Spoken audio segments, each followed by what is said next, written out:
Dans cette vidéo, je voulais vous partager une facette de ma vie que certains d'entre vous, peut-être beaucoup d'entre vous, pourraient aussi vivre. À savoir comment jongler entre le rôle de mari, de père et de chef d'entreprise. Et si parfois vous trouvez que c'est un équilibre difficile à maintenir, eh bien sachez que vous n'êtes pas seul. Restez avec moi dans cette vidéo pour découvrir comment faire face à ce défi quotidien.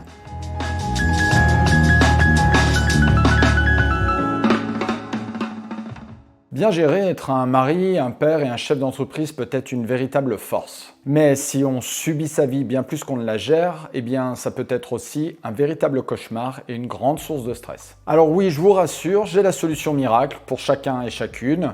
Son nom est tout simple, ça s'appelle l'ubiquité. Qu'est-ce que c'est l'ubiquité? Alors franchement, rien de très compliqué, il s'agit juste d'être présent au même moment dans plusieurs endroits différents. Voilà. Bon, pour ma part, j'y suis jamais arrivé, qu'on soit clair. Alors, ce que je vous propose, c'est d'envisager ensemble d'autres solutions plus réalistes. Quand on crée ou qu'on dirige une entreprise du bâtiment, on a tendance à être très pris par celle-ci. Je veux dire par là qu'on passe beaucoup de temps au travail. C'est un choix, me direz-vous? Pas certain. En fait, c'est plutôt une peur, celle d'échouer. Et soyez-en sûrs, cette peur d'échouer n'est pas seulement tournée vers soi-même. Elle l'est aussi vis-à-vis de l'extérieur, et principalement vis-à-vis de sa femme et de ses enfants. Alors me vient une question.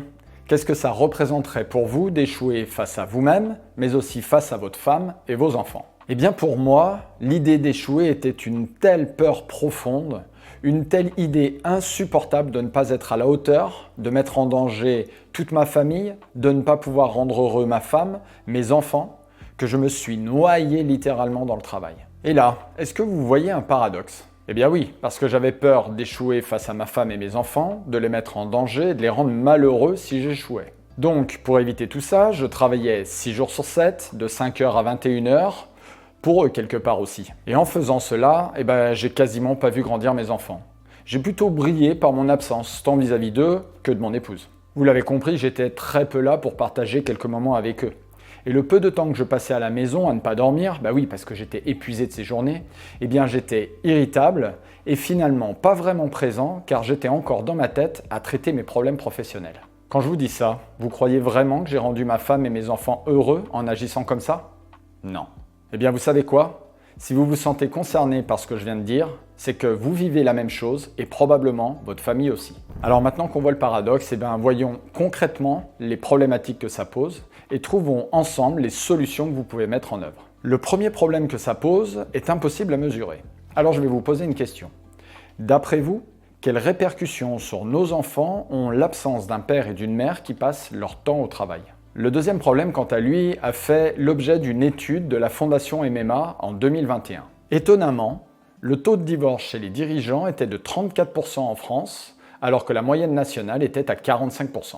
Alors ok, c'est pas 0%, et il est certain que nos conjoints et conjointes sont des durs au mal comme nous.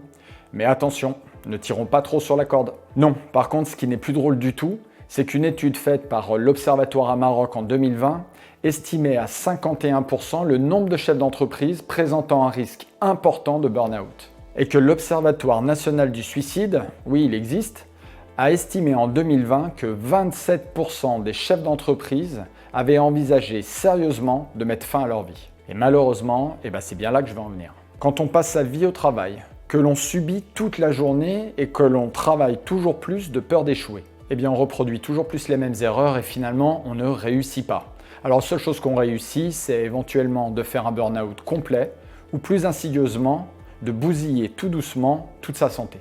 Quand on a supporté tout ça pendant longtemps, qu'on a bien souffert, qu'on pense le faire pour sa femme et ses enfants et qu'au final, on vit un divorce et qu'on prend conscience qu'on ne connaît pas ses propres gosses, je vous assure que ça peut emmener à envisager l'irréversible.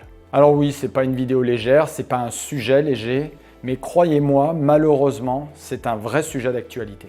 Alors plutôt que de supporter et de vivre tout ça, je vous invite fortement à changer de comportement. Premièrement, je vous invite à définir précisément vos objectifs de vie professionnels et personnels et de les faire valider à votre conjoint ou votre conjointe et pourquoi pas à vos enfants.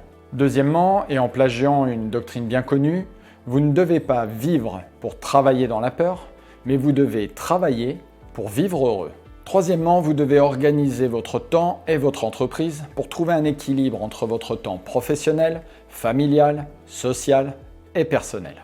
Mais aussi et surtout pour finir, ne restez pas seul. échanger avec ceux et celles qui vous comprennent et qui peuvent vraiment vous aider. Alors si vous aussi vous souhaitez échanger avec nous pour évoluer vers plus de bonheur, eh bien faites comme tous ceux que nous accompagnons, cliquez sur le lien en dessous de cette vidéo qui vous permettra d'accéder à ma formation gratuite permettant de créer et développer une entreprise du bâtiment rentable sans passer toute votre vie au travail.